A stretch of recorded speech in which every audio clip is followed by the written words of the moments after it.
Libro de Éxodo, capítulo 28.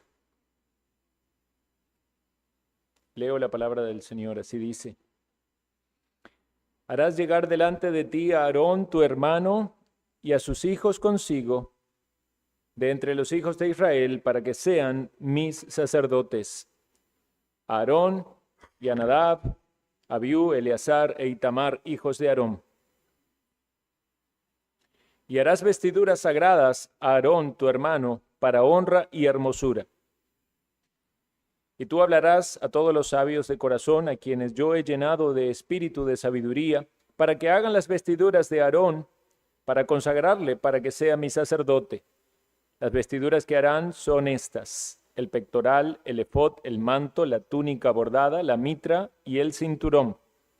Hagan pues las vestiduras sagradas para Aarón tu hermano y para sus hijos, para que sean mis sacerdotes. Tomarán oro, azul, púrpura, carmesí y lino torcido, y harán el efod de oro, azul, púrpura, carmesí y lino torcido, de obra primorosa. Tendrán 2 hombreras que se junten a sus 2 extremos, y así se juntará. Y su cinto de obra primorosa que estará sobre él será de la misma obra, parte del mismo, de oro, azul, púrpura, carmesí y lino torcido. Y tomarás 2 piedras de ónice y grabarás en ellas los nombres de los hijos de Israel, 6 de sus nombres en una piedra, y los otros 6 nombres en la otra piedra, conforme al orden de nacimiento de ellos. De obra de grabador en piedra, como grabaduras de sello, harás grabar las 2 piedras con los nombres de los hijos de Israel, les harás alrededor engastes de oro. Y pondrás las 2 piedras sobre las hombreras del efod, para piedras memoriales a los hijos de Israel y a Aarón, y Aarón llevará los nombres de ellos delante de Jehová sobre sus 2 hombros por memorial. Harás pues los engastes de oro, y 2 cordones de oro fino, los cuales harás en forma de trenza, y fijarás los cordones de forma de trenza en los engastes. Harás asimismo el pectoral del juicio de obra primorosa. Lo harás conforme a la obra del efod de oro, azul, púrpura, carmesí, lino torcido. Será cuadrado y doble, de 1 palmo de largo, de 1 palmo de ancho. Y lo llenarás de pedrería en 4 hileras de piedras, una hilera de una piedra sárdica, un topacio y un carbunclo. La segunda hilera, una esmeralda, un zafiro y un diamante. La tercera hilera, un jacinto, un ágata y una amatista. La cuarta hilera, un berilo, un ónice y un jaspe. Todas estarán montadas en engastes de oro. Y las piedras serán según los nombres de los hijos de Israel, 12 según sus nombres, como grabaduras de sello, cada una con su nombre, serán según las 12 tribus. Harás también en el pectoral cordones de hechura de trenzas de oro fino. Y harás en el pectoral 2 anillos de oro, los cuales pondrás a los 2 extremos del pectoral. Y fijarás los 2 cordones de oro en los 2 anillos a los 2 extremos del pectoral, y pondrás los 2 extremos de los 2 cordones sobre los 2 engastes, y los fijarás a las hombreras del efod en su parte delantera. Harás también 2 anillos de oro, los cuales pondrás a los 2 extremos del pectoral en su orilla que está al lado del efod hacia adentro. Harás asimismo los 2 anillos de oro, los cuales fijarás en la parte delantera de las 2 hombreras del efod hacia abajo, delante de su juntura, sobre el cinto del efod. Y juntarán el pectoral por sus anillos a los 2 anillos del efod con un cordón de azul, para que esté sobre el cinto del efod y no se separe el pectoral del efod.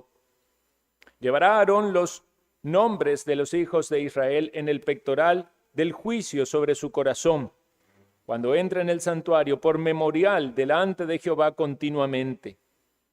Y pondrás en el pectoral del juicio Urín y Tumín. para que estén sobre el corazón de Aarón cuando entre delante de Jehová, y llevará siempre Aarón el juicio de los hijos de Israel sobre su corazón delante de Jehová.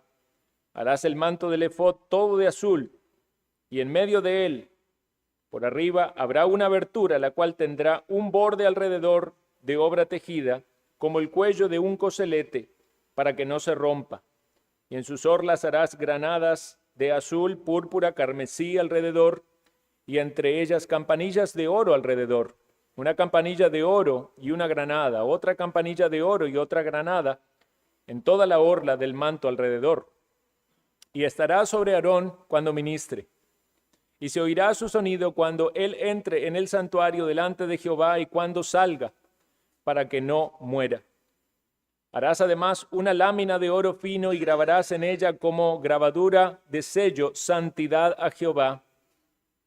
Y la pondrás con un cordón de azul y estará sobre la mitra, por la parte delantera de la mitra estará, y estará sobre la frente de Aarón, y llevará a Aarón las faltas cometidas en todas las cosas santas que los hijos de Israel hubieren consagrado en todas sus santas ofrendas, y sobre su frente estará continuamente para que obtengan gracia delante de Jehová. Y bordarás una túnica de lino, y harás una mitra de lino. Harás también un cinto de obra de recamador. Y para los hijos de Aarón harás túnicas. También les harás cintos, les harás tiaras para honra y hermosura. Y con ellos vestirás a Aarón, tu hermano, y a sus hijos con él, y los ungirás y los consagrarás, y santificarás para que sean mis sacerdotes. Y les harás calzoncillos de lino para cubrir su desnudez. Serán desde los lomos hasta los muslos. Y estarán sobre Aarón y sobre sus hijos cuando entren en el tabernáculo de reunión o cuando se acerquen al altar para servir en el santuario, para que no lleven pecado y mueran. Es estatuto perpetuo para él y para su descendencia después de él. Vamos a buscar el rostro del Señor en oración. Señor Dios, Jehová, Dios todopoderoso, todo suficiente, llegamos ante tu presencia en este culto de adoración, suplicando que la lectura de tu bendita palabra toque nuestra mente y nuestro corazón. Es tu palabra inspirada, inerrante, infalible, autoritativa, que tiene poder para transformar el corazón, que tiene poder para traer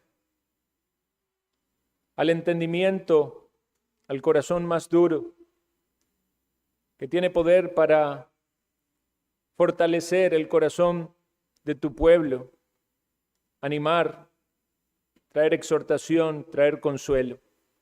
Pedimos, Señor Dios, que tu Santo Espíritu siga obrando en medio de nosotros, que derrames tu bendición, que salves a los perdidos, que edifiques a tu iglesia, porque lo pedimos en el nombre de Cristo Jesús. Amén. Tomen asiento, hermanos y amigos.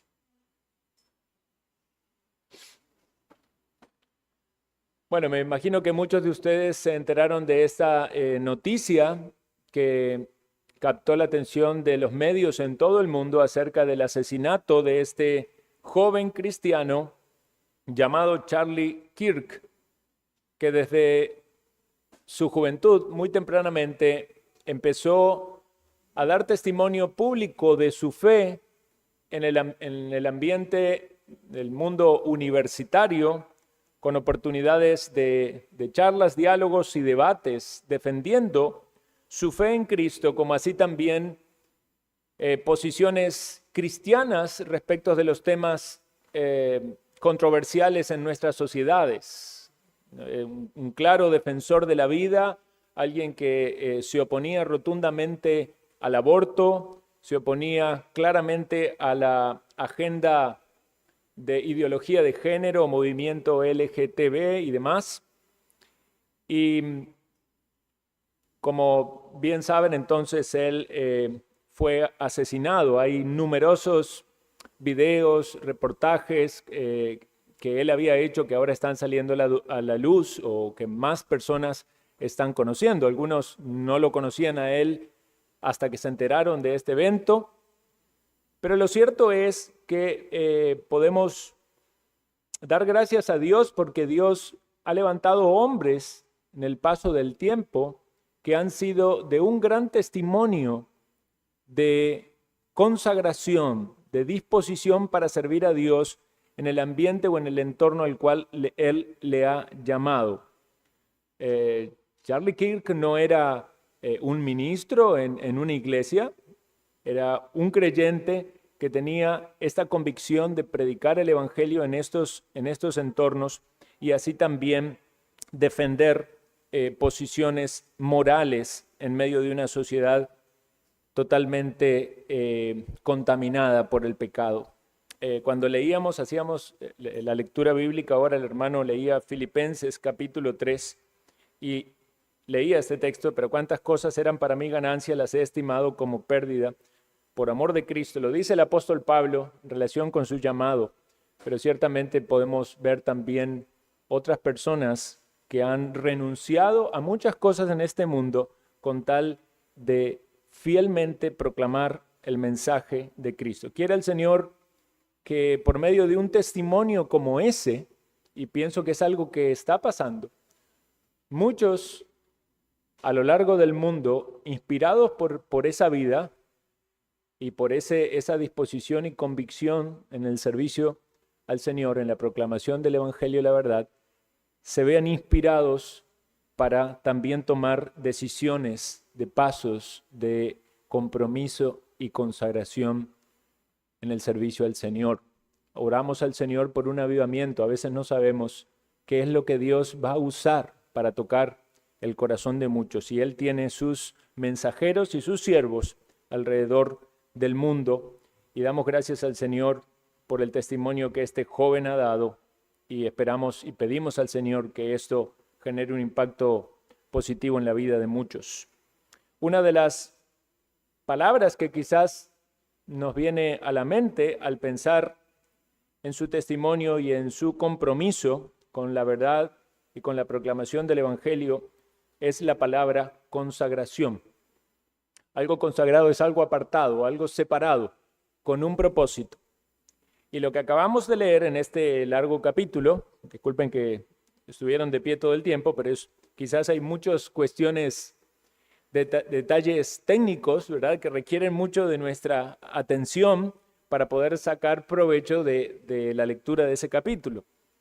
Yo mandé un video al grupo, algunos no sé si han tenido oportunidad de verlo. Lo que este capítulo contiene es la designación de parte de Dios para Aarón y sus hijos a ser sacerdotes. Los hijos de Aarón, Nadab, Abiú, Eleazar e Itamar, junto con su padre, entonces debían cumplir este rol en el servicio al Señor. Y básicamente el resto del capítulo se enfoca en las vestiduras, en las vestimentas, que son vestimentas de honra y de hermosura. Recordemos que hay mucho en la ley de Dios que leemos que tiene que ver con el ceremonialismo del antiguo pacto, que nosotros no lo traemos a nuestra experiencia, no nos vestimos con esas vestimentas, pero sí hay muchas figuras que apuntan al Evangelio o a las bendiciones que se relacionan con el Evangelio en nuestro contexto en el nuevo pacto. Entonces, estas vestiduras iban a ser hechas por sabios y el propósito era consagrar a Aarón y a sus hijos para este servicio. Básicamente vemos que estas vestiduras eran 6. Se habla de el pectoral, el efod, el manto, la túnica bordada, la mitra y el cinturón. Entonces, no solo para Aarón, sino también para sus hijos. Ahora, como aplicación de esto que leemos, que puede ser quizás para alguien cuando hace su lectura un poco difícil decir, bueno, ¿qué tiene que ver esto conmigo, con mi vida? Bueno, como aplicación nosotros vamos a tomar estas figuras de las vestimentas del sacerdocio en el Antiguo Testamento y pensar cómo las aplicaremos en el Nuevo Pacto. Y principalmente la aplicación tiene que ver con Jesucristo y su obra. Pero la segunda aplicación que podemos sacar haciendo esta equivalencia del significado de las vestiduras para los judíos en el Antiguo Pacto comparan con nosotros en el Nuevo Pacto. La segunda es en la vida nuestra, la vida de los cristianos. Y aquí debemos recordar, hermanos, que si bien Jesucristo es nuestro sumo sacerdote, perfecto, sin mancha, nosotros, como verdaderos discípulos de Cristo y verdaderos cristianos, si usted ha comprendido las buenas nuevas y se ha entregado a Cristo, usted también es un sacerdote en el sentido espiritual. Esto lo dice la palabra de Dios. Apocalipsis 1:6 dice, nos hizo reyes y sacerdotes para Dios, su Padre. Primera de Pedro 2:9 dice que los creyentes somos linaje escogido, real sacerdocio, nación santa, pueblo adquirido por Dios, para que anunciemos las virtudes de aquel que nos llamó de las tinieblas a su luz admirable. Entonces, estos dos parámetros vamos a tomar. Primero pensando en Cristo, cómo el antiguo pacto apunta a Cristo como nuestro sacerdote o sumo sacerdote, pero luego también pensando que nosotros somos sacerdotes y podemos en nuestra vida cristiana, con los principios y mandamientos de la Escritura, aplicar esto a lo cual nos hace alusión estas vestimentas. Alguno podría decir, pastor, ¿no se refiere esto a los pastores o a los ancianos? Esta idea de que un anciano, un pastor, es un sacerdote, brota de esa rápida comparación de esa equivalencia, es decir, si en el Antiguo Testamento, en el Antiguo Pacto había sacerdotes, ¿quiénes son los sacerdotes ahora? Son los pastores. Sin embargo, esto no es algo que proviene del Nuevo Testamento. Ninguna parte del Nuevo Testamento hace referencia a los pastores o ancianos como sacerdotes. Ni la iglesia primitiva utilizó esta equivalencia. Esto fue una desviación posterior que proporcionó o propició, mejor, el ámbito necesario para esa estructura eclesiástica que tendría luego la Iglesia católico romana. En el siglo número 1 no hay sacerdotes oficiales en la iglesia primitiva. Entre los siglos 2 y 3 no se menciona a nadie como sacerdote, pero algunos de los padres de la iglesia empezaron a utilizar imágenes sacerdotales que las aplicaban luego a los obispos o presbíteros, que es la palabra que la Biblia usa para hablar del sobrevedor o el anciano. Entonces esa imagen se empezó a aplicar de manera exclusiva para algunos oficiales. Y fue recién hasta el siglo IV donde se consolida esta idea de la liturgia oficiada solamente por sacerdotes. Y esto vino de la mano con la unión de la iglesia con el Estado. Entonces, esta separación entre el clero y los laicos quedó así determinada. Para la Edad Media, el término sacerdote quedó totalmente asociado al presbiterio católico, visto como un mediador sacramental, jalando más la idea del Antiguo Testamento que de lo que enseña el Nuevo Testamento. Entonces, advirtamos esa desviación para volver a las Escrituras y entender por qué cuando nosotros hablamos de sacerdote, nos estamos refiriendo a una figura que aplica a Cristo o aplica a todos los creyentes. Todo creyente es un sacerdote.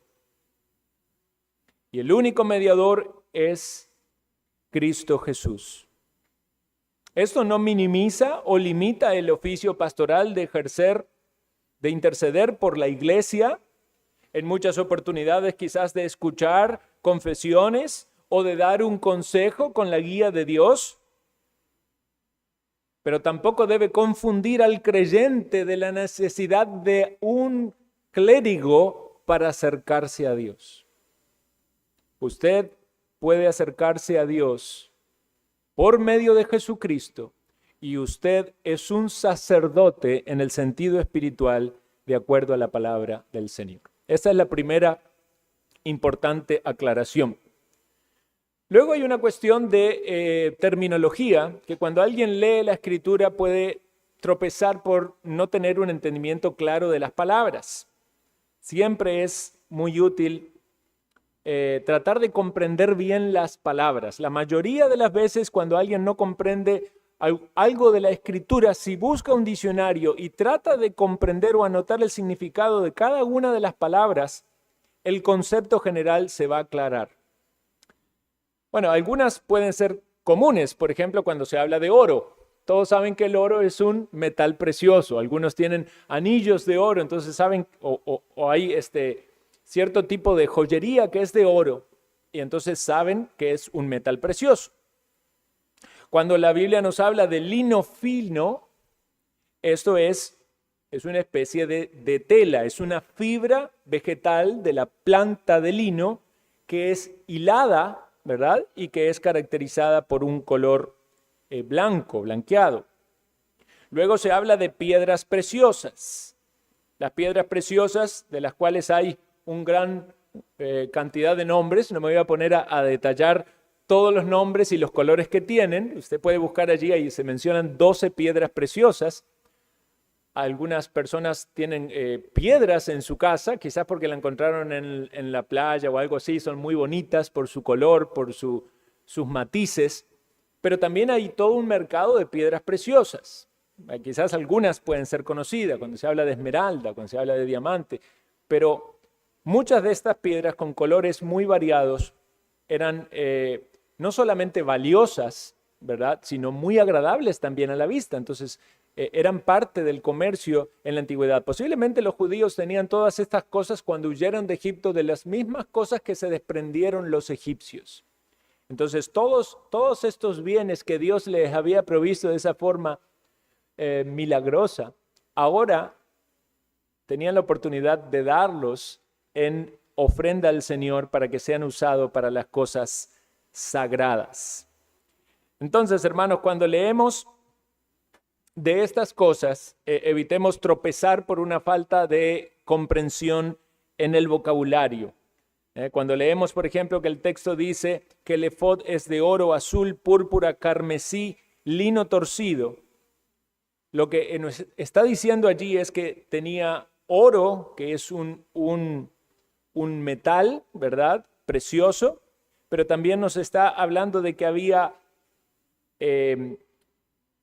telas de este lino fino que eran teñidas con estos colores, azul, púrpura, carmesí. Entonces, posiblemente el lino tomaba estos colores que tenían tinturas particulares, que evidentemente hacían la vestimenta muy, muy bella, muy llamativa y muy especial para este uso sagrado. Muy bien, entonces, hermanos, en este sermón lo que yo pretendo es dar una breve descripción de las partes de esta vestimenta y las aplicaciones respectivas. Desde el versículo 5 hasta el versículo 14 lo que tenemos es la descripción del efod. ¿Qué es un efod? De una manera sencilla de explicarlo, es como un chaleco. Era elaborado de lino sin mangas. Los sacerdotes israelitas lo usaban como símbolo de su oficio sagrado. Este efod era posiblemente sin adornos para los sacerdotes, pero para el sumo sacerdote tenía adornos porque era bordado artísticamente, tenía oro, azul, púrpura y carmesí o color escarlata. Llevaba 2 piedras de ónice. El ónice son piedras de un negro, ¿verdad? Un color negro muy llamativo, eran colocadas en los hombros de los sacerdotes y tenían grabadas en esas piedras, imagínense el arte tan detallista tenía que ser la persona que hiciera eso, por eso Dios luego llama a personas con sabiduría para hacer eso. Estaban grabados en esas piedras los 12 nombres de las tribus de Israel o los descendientes de Israel, 6 en un hombro y 6 en el otro. Entonces, ¿cuál es el significado de esto? Que el sumo sacerdote llevaba el pueblo entero sobre sus hombros delante de Dios, intercediendo en favor del pueblo. Vean si este cuadro no aplica de una manera tan maravillosa y sublime acerca de lo que hizo Cristo.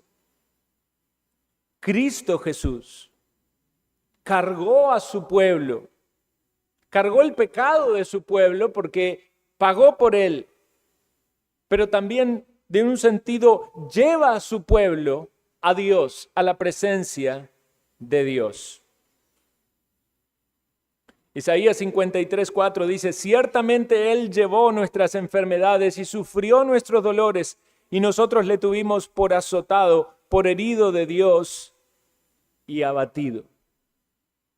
En primer lugar, si usted quiere comprender las buenas nuevas de la salvación y la obra de Cristo, piense en Jesucristo cargando su pecado y yendo a la cruz del Calvario para sufrir allí el castigo que exige la justicia de Dios. Solamente por medio de ese sacrificio, de esa obra redentora, Él cargando nuestros pecados y muriendo en la cruz, el pecador puede obtener redención. ¿Recuerdan lo que decíamos antes? Sin derramamiento de sangre no hay remisión de pecados. Bueno, Él es la ofrenda, Él es el sacrificio, Él derrama su sangre, pero Él es el sacerdote también.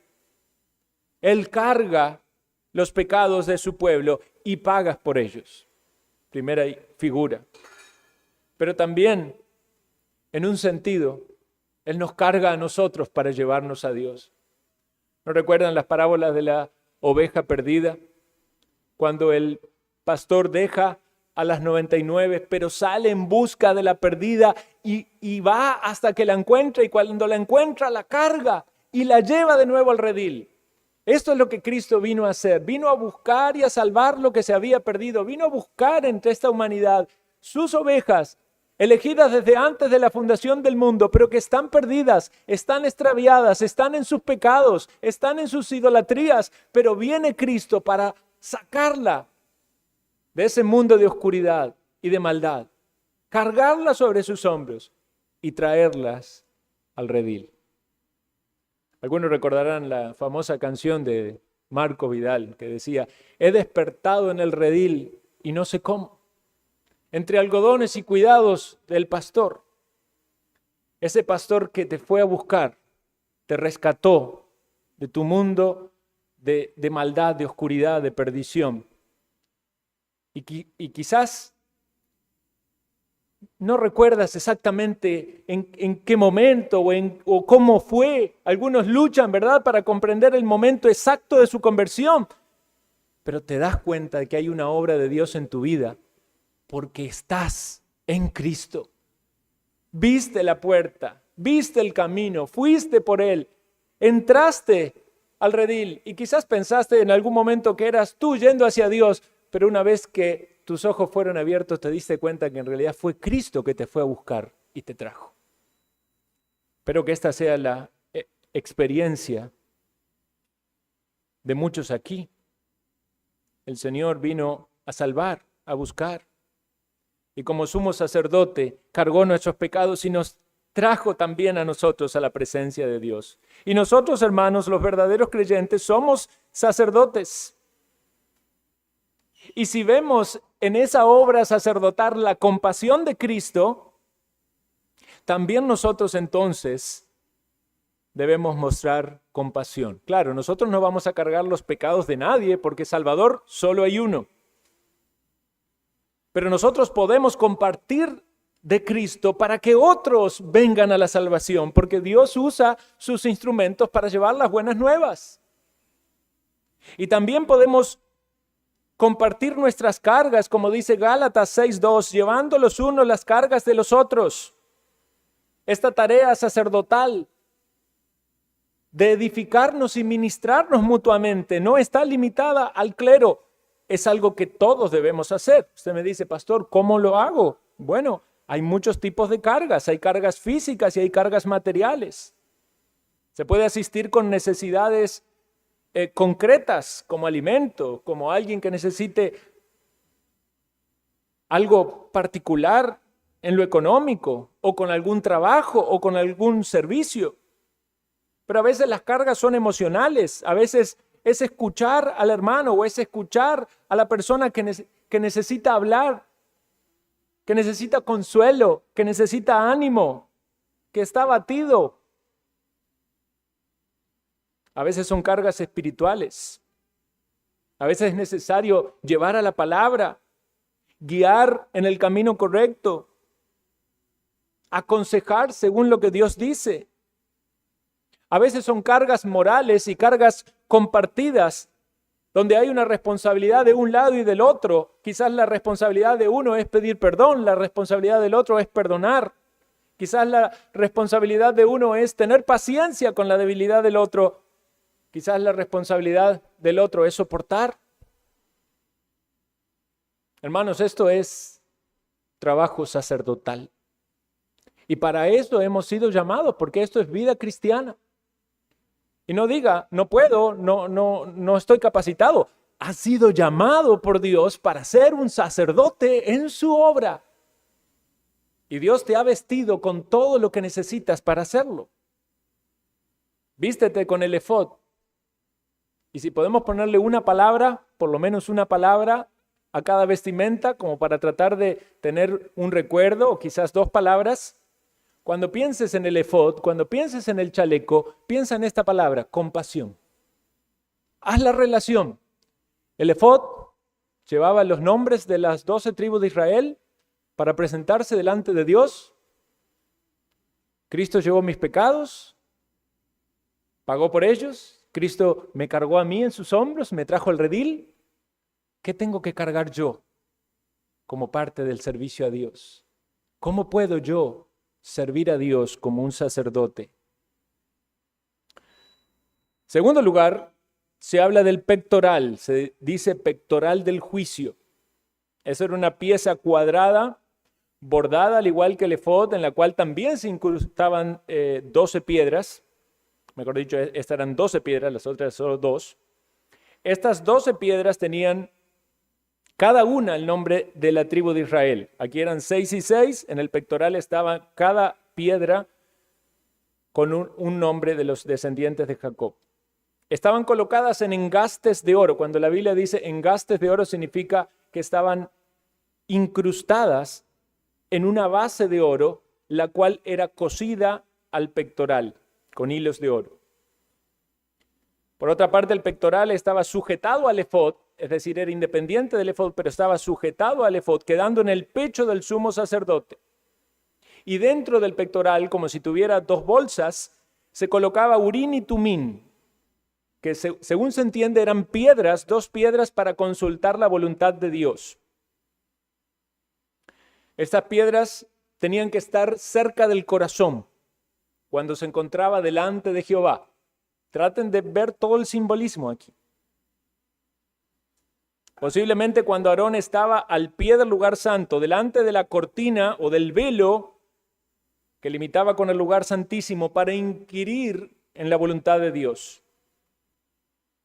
Al estar sobre el corazón de Aarón, parece indicar que el pectoral tenía este lugar donde se colocaba el urín y el tumín. Entonces se usaba el urín y el tumín para buscar una respuesta de Dios ante asuntos de importancia para los líderes nacionales o para la nación misma. Entendamos que era una nación que buscaba la dirección en Dios, porque era una nación teocrática. Así debe ser la iglesia, ¿verdad?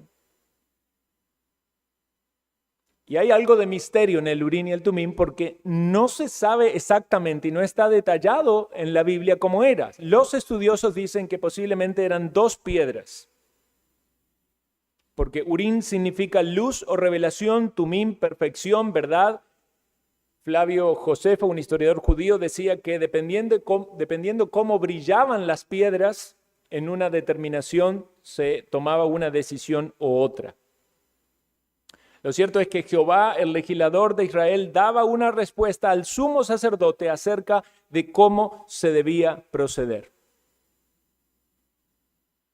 Entonces, pensemos en esto. El sacerdote llevaba Israel en su corazón. Y en su ministerio buscaba la dirección de Dios para revelar la voluntad de Dios. Una vez más, el simbolismo es maravilloso. Cristo lleva a su pueblo en su corazón. Y Cristo fue el que se presentó delante de Dios y quien nos reveló a nosotros la verdad de Dios, la voluntad de Dios, quien se reveló a sí mismo porque nos reveló también a su Padre. Jesús dijo, conoceréis la verdad y la verdad os hará libre. Luego dice que Él es la verdad. En su oración sacerdotal, dice Jesús, las palabras que me diste, orando, les he dado. Y ellos las recibieron y han conocido verdaderamente que salí de ti y han creído que tú me enviaste. ¿Y qué les dio Jesús a sus discípulos? Les dice, les he dado a conocer tu nombre. Vean, hablábamos del nombre de Dios. Les he dado a conocer tu nombre y lo daré a conocer aún para que el amor con que me has amado esté en ellos y yo en ellos. Póngase un momento en la mente esa idea del el sumo sacerdote con este pectoral, con los nombres de Israel, con este Urim y Tumim, en este acto sagrado de ir a buscar la dirección y la presencia de Dios para conocer la voluntad de Dios. Y piense cuán maravilloso, cuán sublime como Cristo nos guió a conocer la verdad. Y no solo en su ministerio terrenal con sus enseñanzas y sus palabras, y aún luego, después de su muerte, al levantarse y ascender a los cielos, no nos dejó solos porque envió su Santo Espíritu. Y aquí viene la aplicación para los creyentes. Después de la venida del Espíritu Santo, ya no se usa más Urim y Tumim. En algunos casos hasta lo usaban los cristianos para tomar ciertas decisiones, pero baja el Espíritu Santo y ya Dios está habitando en la vida de los creyentes. Nos ha dado las arras de la herencia. Querido hermano, amigo, ¿usted necesita dirección o guía? Permítame primero recordarle que Jesucristo vino para que usted conozca la voluntad de Dios y le dio a conocer al Padre, pero cuando Él ascendió, envió su Espíritu y dice la Escritura que el Espíritu guiará a toda verdad, porque no hablará por su propia cuenta, sino que hablará todo lo que oyere y os hará saber todas las cosas que habrán de venir. En Romanos 8:14 dice que todos los que son guiados por el Espíritu de Dios, estos son hijos de Dios. Te pregunto, ¿has conocido la voluntad de Dios por medio de Jesucristo? ¿Has conocido la verdad? Las buenas nuevas de la salvación que te llevan a ver tu pecado y la necesidad que tienes de un Redentor, que es Jesucristo. Pero cuando entiendes que Él murió, cargó tus pecados, derramó su sangre para tu perdón, para que seas perdonado y para que seas reconciliado con Dios, entonces te das cuenta de que ahí no termina las cosas, ahí empieza tu vida. Tienes vida espiritual. Estás en comunión con Dios, el Dios eterno, el Dios verdadero. y tienes el Espíritu de Dios dentro tuyo que te guía. Ya no puedes vivir como vivías antes, ya no puedes zambullirte en el pecado como hace este mundo. Has sido sacado del reino de las tinieblas, has sido trasladado al reino de su amado Hijo. Entonces tienes guía. Y esta es la palabra que deberíamos asociar con el pectoral. Tenemos guía. Tenemos a Cristo que nos guía. Como cantamos, Cristo mi camino guió. Y lo pensamos en la salvación y lo pensamos en el presente. Pero tenemos la guía del Espíritu Santo. Y tenemos la guía de la palabra de Dios que nos lleva a la verdad de Dios. Ven, hermanos, qué rica que es la palabra del Señor, que aún pensando en una parte de esta vestimenta, vemos cuánto Dios nos ha dado en el nuevo pacto, aún con mucho más gloria. En tercer lugar se menciona el manto azul, una túnica toda azul, con una sola abertura en el cuello reforzada para que no se rasgara, con adornos de granadas, dice granadas de azul, púrpura, carmesí, que eran figuras decorativas con la forma de la fruta, de la granada, confeccionada de hilos tejidos, es decir, los cosían o los armaban de modo tal de que quedara la forma de una fruta. No era algo plano, era algo que tenía esa forma visible. Pero también los sacerdotes llevaban en los bordes de estos mantos no solo las frutas, sino campanillas de oro. Una granada y una campanilla de oro, una granada y una campanilla de oro, y así alrededor de este manto. Entonces, cuando el sacerdote se movía, sonaba. Y era un testimonio de que el sacerdote estaba vivo, porque mientras el sacerdote entraba en el lugar santo, el pueblo no lo podía ver, pero podía oír. Mientras se movía, sonaban las campanas, las campanillas. Si él no se movía y pasaba mucho tiempo, alguien podía decir, se murió. Quizás Dios no aceptó nuestra ofrenda, fue juzgado por los pecados del pueblo y murió. Por eso también dice, era algo muy sagrado. Debía vestir de ese modo para no morir. Debía llegar con los sacrificios correctos para no ser condenado o castigado. Nuestro Señor en su vida terrenal dio muestras claras del poder del Espíritu Santo en todas sus obras y palabras. El testimonio sonó en su vida cada segundo tan fuerte que ni la muerte pudo silenciar el sonido de sus obras. No solo porque se levantó de la muerte, sino porque esas campanas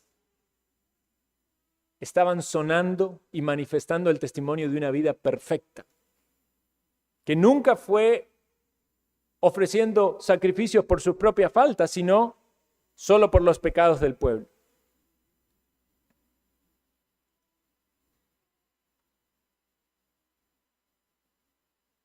Recordemos que Jesús no era un sacerdote según el orden levítico.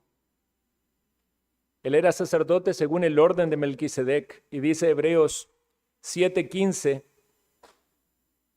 si a semejanza de Melquisedec se levanta un sacerdote distinto, no constituido conforme a la ley del mandamiento acerca de la descendencia, sino según el poder de una vida indestructible. Escuche esa frase.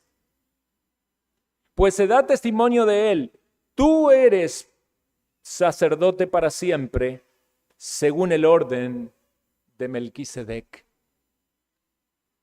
Qué testimonio, hermanos, el de Cristo. Qué frutos. Y sigue teniendo frutos. Sigue sonando las campanas que anuncian la redención y la libertad. Hebreos dice en el capítulo 7 que otros sacerdotes llegaron a ser muchos debido a que por la muerte no podían continuar. Mas este, cuanto permanece para siempre, tiene un sacerdocio inmutable. El sonido del obrar de Cristo sigue retumbando hoy y quizás sonando en las conciencias de algunos que todavía no se han arrepentido. Él vivió una vida perfecta para pagar por tus pecados. Él se presentó ante Dios como la ofrenda perfecta porque no hay otra forma de ser salvo. Escucha ese sonido, es sonido de libertad, es sonido de salvación. Son buenas nuevas de salvación. Hay buenas nuevas de salvación para el pueblo. ¿Recuerdan los que escucharon los pastores? Nos ha nacido hoy un Salvador. Que nadie pierda este sonido en su mente, en su corazón del Evangelio. Y también aplicándolo al creyente, sacerdotes del nuevo pacto, debemos movernos para que suenen las campanas. Si nos quedamos quietos, vamos a confundir a otros, van a pensar que estamos muertos. Van a pensar que no hay fruto. ¿Dónde están las granadas en la vestimenta? Fruto y testimonio. Si las granadas nos hacen pensar en el fruto, el sonido nos hace pensar en el testimonio. Quizás alguien aquí no ve fruto en su vida. Considere esta predicación de la palabra un llamado de Dios para pensar y meditar en las buenas nuevas. Si no tienes fruto, entonces, ¿qué pasa con el árbol? ¿Qué pasa si usted tiene un árbol en su casa y no produce fruto? Bueno, si es un árbol, no podemos esperar un fruto de una semilla que no plantamos, ¿verdad? Usted planta tomate, no piense que va a salir culantro. Pero la Biblia nos habla mucho de árboles y frutos. Mateo 7 dice, todo buen árbol da buenos frutos. El árbol malo da malos frutos. Mire su vida y vea cuáles son los frutos. Ve frutos de pecado, de maldad, de injusticia. Entonces no piense que es de Cristo.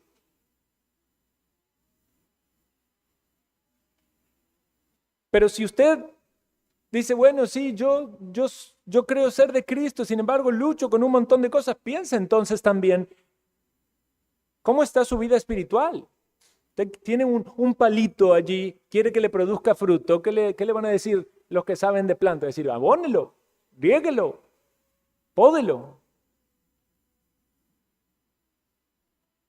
¿Está usted trabajando activamente en su vida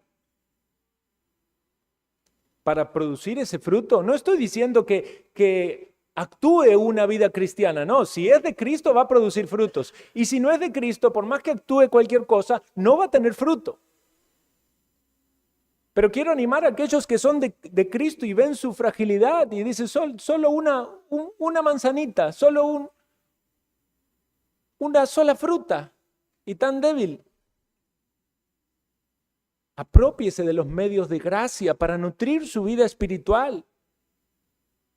Y el Señor seguirá trabajando en usted. El apóstol Pablo se preocupaba por las iglesias en las cuales él había estado, y en su carta a Filipenses, hoy leíamos Filipenses también, le dice, esto pido en oración, que vuestro amor abunde más y más en toda ciencia y conocimiento, para que aprobéis lo mejor, a fin de que seáis sinceros, irreprensibles para el día de Cristo, escuche esto, llenos de fruto de justicia que son por medio de Jesucristo para gloria y alabanza de Dios. Cuando hay frutos en nuestra vida, queridos hermanos, el sonido del Evangelio es más fuerte. Cuando hay frutos como la vida de este joven que hoy en día está en todos los medios, de alguien que vivía de una manera piadosa, honraba a su familia, predicaba el Evangelio, el sonido es más fuerte. Sí, ciertamente Dios tiene distintos llamados y distintos dones. Quizás usted o yo no seamos nunca conocidos públicamente como Él, pero debemos examinar nuestra vida y ver si hay frutos y anhelar ser fructíferos para Dios. Anuncia a Cristo, mi hermano, anuncia a Cristo, predica la palabra. Habla a las personas que están en tu entorno. Eres especial a los ojos de Dios. Y no quiero sonar un humanista con esto. Eres especial, ¿sabes por qué? Porque Dios te ha dicho a ti y a mí que somos real sacerdocio. Nos ha vestido con vestiduras especiales en la justicia de Cristo. Debemos hacer sonar las campanas del Evangelio. Ojalá esta iglesia sea conocida por eso, por hacer sonar las campanas del Evangelio. Ojalá muchos de nosotros podamos escuchar que dicen así, como decían de los discípulos, estos son los que trastornan el mundo. Pero si no hay fruto, no va a haber ningún testimonio impactante a nuestro alrededor.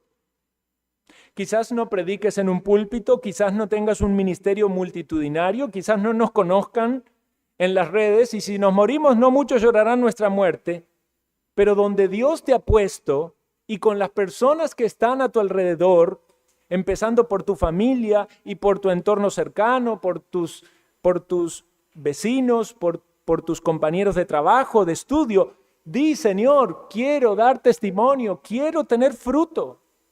Uno, traerlo a los pies de Cristo.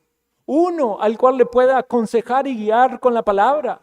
Uno, al cual lo pueda convencer de que la ley de Jehová es perfecta. Clamemos por fruto, hermanos. El fruto lo da Dios. En cuarto lugar, aparece esta lámina de oro y la mitra, que era como un turbante. Y vean lo que dice esta lámina de oro: santidad a Jehová, colocada con un cordón azul en el turbante. Santidad, Kodesh en hebreo, significa separación, pureza, consagración a Jehová, porque a Jehová le pertenece. Dedicado a Dios, a su servicio exclusivo. El sumo sacerdote era consagrado, separado. El sacerdote consagrado también para Dios. Somos sacerdotes, somos consagrados para Dios. No pensemos que el hecho de no tener una participación visible en el servicio al Señor, entonces podemos ser no tan consagrados. El sacerdote se presentaba delante de Dios y debía tener esto en su mente: santidad a Jehová. Él llevaba sobre sí las impurezas de las ofrendas, porque aún las mejores obras y más piadosas pueden estar contaminadas de nuestros pecados. Y aún en eso, el Señor misericordioso nos limpia. Podemos estar sirviendo al Señor y haciendo cosas para el Señor que aún están contaminadas con nuestro pecado. Pero esta lámina era de oro, símbolo de la deidad o apuntando a la deidad de Cristo. Y Cristo sí llegó ante la presencia de Dios sin ningún pecado, en la santidad absoluta. Como decíamos antes, Él no cargó sus propias faltas porque no tenía, Él cargó el pecado del pueblo. Por eso necesitábamos que nuestro Redentor sea hombre y sea Dios. Dios hombre. En su humanidad identificado con nosotros y en su divinidad perfecto, sin mancha, agradable a Dios. Por supuesto que no hacemos esta separación para decir que su humanidad estaba contaminada. Es verdadero Dios, verdadero hombre.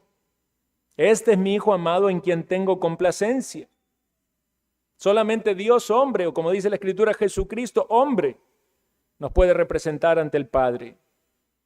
No tenemos, hermanos, un sumo sacerdote que no pueda compadecerse de nuestras debilidades, sino uno que fue tentado en todo según nuestra semejanza, pero sin pecado. Este sacerdote nos convenía, santo, inocente, sin mancha, apartado de los pecadores, hecho más sublime que los cielos. La aplicación aquí es muy sencilla. Como cristianos, como sacerdotes que servimos al Señor, debe estar bien presente en nuestra mente santidad a Jehová.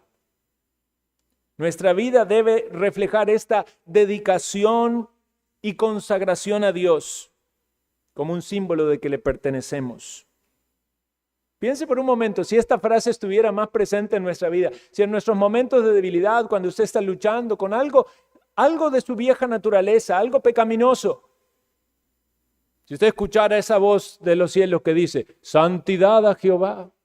Cuando está por decir algo indebido, santidad a Jehová. Cuando está por mirar algo que no corre, santidad a Jehová. Cuando está teniendo alguna actitud negativa, santidad a Jehová. Dios nos sigue hablando por su palabra. Ahí está la palabra. Ahí la dice. Nos dice a nosotros, a usted y a mí. Usted, sumo sacerdote. Sacerdote. Nuestro sumo sacerdote es Jesucristo. Usted, sacerdote. En el nuevo pacto. Santidad a Jehová. Estimado hermano, ¿está usted luchando con el pecado? ¿Vienen tentaciones, vienen tropiezos? Recuerda quién eres. No te veas como uno más allá en el pueblo, lejos de las cosas sagradas. No. Cuando Cristo te hizo parte de su pueblo, de su nación, te dijo, eres sacerdote. Y tienes a Cristo, tu sumo sacerdote, perfecto en justicia y en santidad. Es en Él que te presentas. Pero el hecho de que recuerdes esto te anima a vivir de la manera en la que debemos vivir. Primera de Pedro 1, 15, 16, como aquel que os llamó es santo, sed también vosotros santos en toda vuestra manera de vivir, porque escrito está, sed santos porque yo soy santo. La palabra en la lámina de oro y en este turbante en la mitra que debemos tener presente es santidad. Luego, finalizando el capítulo, vienen la túnica de lino y el cinto, pero lo voy a unir con la mención de las vestiduras de los hijos de Aarón, porque hay repetición en ellos. Entonces tenemos aquí tres menciones, una túnica de lino y el cinto. Esta túnica, como dijimos, con este material de pureza o blanco, especial, muy suave, bordado artísticamente. Y luego tenemos el cinto, que es una clara referencia al servicio. Ustedes recuerdan que siempre alguien que tenía que servir tenía que ceñirse la túnica. Cuando alguien iba a hacer alguna tarea de servicio era necesario ceñirse la túnica. Esto implicaba levantar la túnica y ajustar el cinto. Entonces aquí tenemos dos símbolos bien unidos, servicio y pureza. Incluso los detalles que se dan de la ropa interior de los hijos de Aarón habla de la reverencia o la pureza en el servicio al Señor.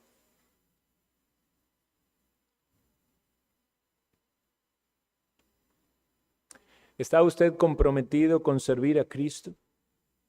¿Cómo lo haces? Cuando alguien te pregunta ¿en qué sirves a Dios? ¿Viene a tu mente algo práctico que puedes decir? Y yo sé que todos servimos a Dios en todo lo que hacemos, en tu trabajo, en tu estudio, en tu hogar. Pero un paso aún más allá. ¿Cómo sirves a Dios en el entorno de la iglesia local? Hablamos ahora con un hermano diácono de oportunidades de servicio, que tiene que ver con los dones que Dios te ha dado y que puedes utilizar para servir al Señor. Si piensas que el servicio al Señor son los que están aquí adelante, haces esta separación entre clero y laicos, entonces acá están los sacerdotes y yo no soy, entonces nunca te vas a meter en eso, no vas a involucrarte en el servicio. Pero hay muchas más oportunidades para servir que las visibles que se presentan aquí en el momento de reunión. Somos un cuerpo, hermanos. Somos miembros los unos de los otros. Y especialmente para los que están involucrados con la iglesia local. Acérquese a los diáconos, pregunte, ¿cómo puedo servir? Hay una gran lista de cosas que hacer. Y si usted está sirviendo, gloria al Señor, hermanos, por su servicio. Porque usted está entendiendo esta responsabilidad que tenemos en el nuevo pacto de servirnos por amor los unos a los otros. De que somos sacerdotes y que estamos ofreciendo nuestro servicio para la gloria de Dios y para la bendición del pueblo de Cristo. Recordemos también que todo servicio que se hace al Señor debe ser realizado con pureza, con estas vestiduras de lino fino, no contaminando lo sagrado. Somos llamados, hermanos, a vestirnos como sacerdotes de Dios, entendiendo primeramente que en Cristo se ven todas estas figuras de perfección como en nuestro sumo sacerdote, pero también en nosotros como pueblo escogido de Dios. Unos versículos para finalizar. Vestíos pues como escogidos de Dios, santos, amados, de entrañable misericordia, de benignidad, de humildad, de mansedumbre, de paciencia. Vestíos del nuevo hombre, creado según Dios en justicia y santidad de la verdad. Vestíos de toda la armadura de Dios para que podáis estar firmes contra las acechanzas del diablo. Y sobre todas estas cosas, vestíos de amor, que es el vínculo perfecto. Hermano, no sé cómo viniste aquí en esta mañana. Quizás viniste, cuando te levantaste, dijiste, ¿cómo me voy a vestir? ¿Cómo voy a ir presentado? ¿Qué vestimenta llevo? Más allá de la vestimenta que trajiste.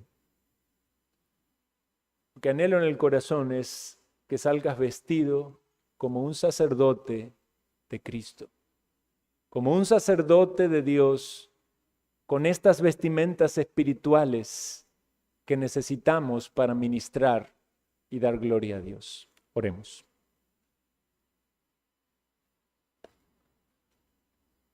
Gracias, Señor, por tu palabra.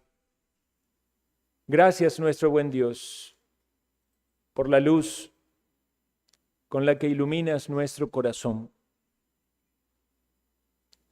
Gracias por tu guía, gracias por tu Santo Espíritu, gracias por Cristo, nuestro sumo sacerdote. Oh Señor, ayúdanos a poner en práctica estas cosas que hoy hemos meditado. Que haya un despertar entre tu pueblo, que haya un ánimo para servirte, que haya una dedicación, una consagración mayor. Oh Señor, muéstranos en nuestras propias vidas qué cosas están allí obstaculizando para que no haya abundancia de fruto como a ti te agrada. Oh Señor, que el fruto abunde, el fruto del Espíritu en nuestra vida y el fruto que tú traigas a tu obra, que sea para tu gloria, porque lo pedimos en los méritos de Jesucristo nuestro Señor. Amén.